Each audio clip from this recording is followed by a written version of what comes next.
Bonjour et bienvenue sur la chaîne Photogral. Aujourd'hui, nous allons parler de distorsion. Alors, quand un objet n'est pas reproduit de façon strictement identique géométriquement sur la totalité du plan image, mais qu'il est déformé sur les bords, alors on dit qu'il y a distorsion. Alors, la distorsion est variable selon l'importance de l'aberration sphérique et de la position du diaphragme. En effet, le diaphragme joue un rôle très important dans la distorsion. Même quand l'aberration sphérique est très bien corrigée, l'objectif n'a plus de distorsion qu'à une certaine distance de prise de vue, en fonction de la position du diaphragme dans l'objectif.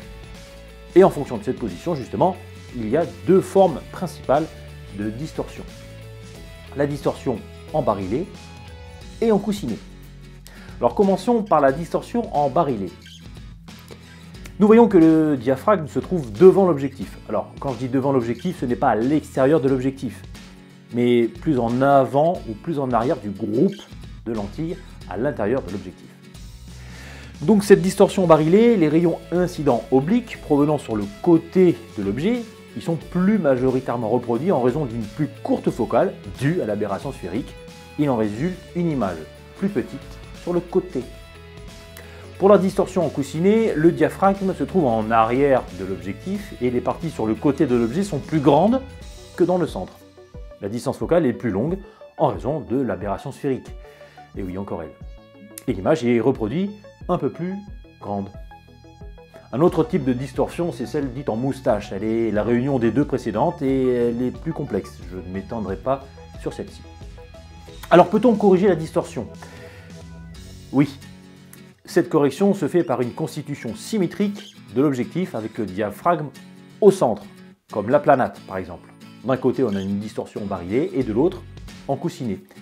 Les deux distorsions s'annulant mutuellement, l'image n'est pas déformée.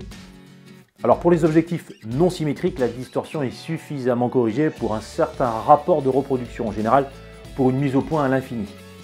Par contre, si vous faites de la proxy-photographie, les objectifs très ouverts à 1.4 ou 2.8 montrent une distorsion comme les systèmes très asymétriques tels que les téléobjectifs, les fisheye ou autres. La distorsion ne peut être atténuée en fermant le diaphragme. La deuxième façon de corriger la distorsion est d'utiliser un logiciel de retouche d'image, par exemple dans Lightroom, dans le menu Développement et l'onglet Correction de l'objectif, vous cochez Activer le profil de correction. Le logiciel corrige la distorsion et le vignettage automatiquement, mais vous pouvez faire manuellement si la correction automatique ne vous plaît pas. Pour aller encore plus loin, l'onglet Transformation va corriger les fuyantes résiduelles qui restent encore visibles sur l'image. Qu'elles soient verticales ou horizontales, on peut les corriger soit de façon automatique ou manuellement. Alors il ne faut pas s'étonner que l'image soit un peu rognée sur les bords, en haut, en bas, à gauche ou à droite. C'est normal, cette correction logicielle impose une petite contrainte de recadrage. Voilà, c'est tout pour aujourd'hui. J'espère que vous en savez un peu plus sur les causes optiques de la distorsion. N'hésitez pas à me poser des questions, j'y répondrai avec plaisir.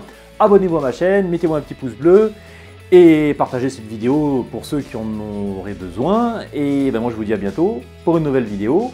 Allez, ciao!